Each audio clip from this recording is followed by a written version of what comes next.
When the bass hit so hard that it literally rattled the pictures off my living room wall, I was convinced we were under attack. My heart jumped into overdrive as I leaped off the couch, instincts kicking in, one hand already reaching for my holster. Was this an invasion? Was my house about to be ground zero for some unexpected chaos? Turns out no. The only battle happening was one of delusions versus reality. Peering through the blinds, I caught sight of something that made me doubt my own sanity. A purple carpet, yes, purple, was unrolled across my driveway like some Hollywood premiere was happening outside my home. A neat row of folding chairs, strategically arranged, lined my pavement. A woman, teetering in sky-high stilettos, was barking orders at a guy who seemed to be losing a fight with a popcorn machine. And just to make things even better, it was 9 a.m. I was on leave. My coffee was still untouched on the counter. My morning had no business being this chaotic. Dressed in nothing but sweatpants and a faded t-shirt, I stepped outside, fully expecting this to be some kind of bizarre neighborhood misunderstanding. What I didn't expect was to come face to face with Vanessa Hole, a woman with aggressively teased brunette hair, oversized sunglasses that practically covered half her face, and a sparkly silver sash draped across her chest that read, "Event Star." She took one look at me, then at my SUV, and recoiled as if I had just parked a flaming dumpster in the middle of her royal gala. "Excuse me," she snapped, gesturing toward my vehicle like it was some ancient relic junking up her aesthetic. "You can't park that there. It's blocking the entrance." Blink. Entrance. To what exactly? "My fundraiser," she announced, like I was some oblivious peasant who had failed to recognize her greatness. "We're hosting a purple carpet gala for rising creators. Guests arrive in an hour." That, she waved dramatically at my perfectly parked SUV, "kills the vibe." I turned my head looking at my SUV, parked neatly beside my garage. On my property. No communal spaces. No reason for me to care about her vibe. I let out a slow breath. "This is my driveway," I said evenly, refusing to engage with the absurdity. "You're standing on my land." She dismissed my words with a flick of her hand. "We cleared it with the HOA. It's communal." Now I laughed. "There is no HOA." Her expression tightened. "Well, Travis said we could use it." "Travis? Who's Travis?" I asked, already feeling the headache forming. She hesitated. Then, as if realizing how stupid this sounded, she squared her shoulders. "My coordinator's nephew. He knows the area." I exhaled through my nose. So let me get this straight. This woman had decided to commandeer my property based on the word of some random dude named Travis. And now she wanted my SUV gone.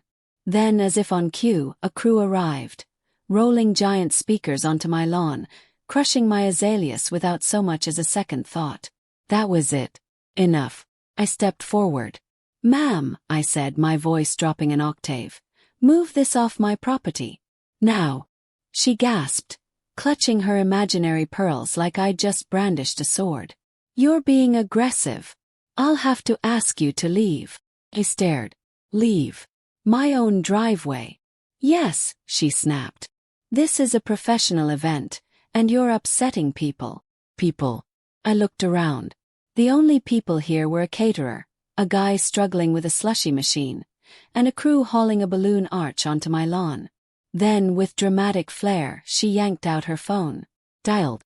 Put it on speaker. "I'd like to report a man threatening me and disrupting a permitted fundraiser."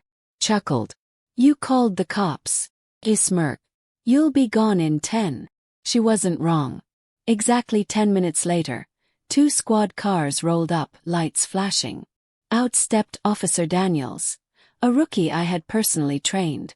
The moment his eyes landed on me, he froze. "Trooper Cole Ryan," he stammered, half saluting on reflex. What's happening?" I gestured to Vanessa, who immediately wedged herself between us, flipping into full victim mode. "Officer, he's being aggressive. This is a peaceful event." Daniels frowned. "This your property, Cole?" "Yep." "And she's trespassing?" "Yep." Vanessa's jaw dropped. You're a cop, state trooper, and homeowner, I said, folding my arms. Two things you probably should have checked before calling 911. Her mouth opened and closed like a fish out of water. You're abusing your power. I'm calling your supervisor. Held up my phone. Want me to do it? He's free. Daniels, to his credit, stifled a laugh. The second officer, Grant, a grizzled veteran who had seen it all, finally ambled over. Ma'am, he asked, already exasperated. Got permits? Vanessa huffed, crossing her arms. It's a private fundraiser. For rising creators. I raised a brow. What's the cause? She sputtered. A foundation for new talent. Daniels narrowed his eyes. That's not a charity. Her face flushed red. You're all just jealous. And then she stormed off, yelling at the caterer about napkin folds. That was just the beginning. By the next morning, my driveway looked like a rogue event hub, complete with fog machines, balloon towers, and a giant inflatable flamingo for absolutely no reason. But Vanessa wasn't ready for what was coming next. By the time county code enforcement, a sheriff, and half the town got involved, her purple carpet gala was shut down so fast it made headlines. And Vanessa, well, let's just say she went from event star to scam artist exposed overnight.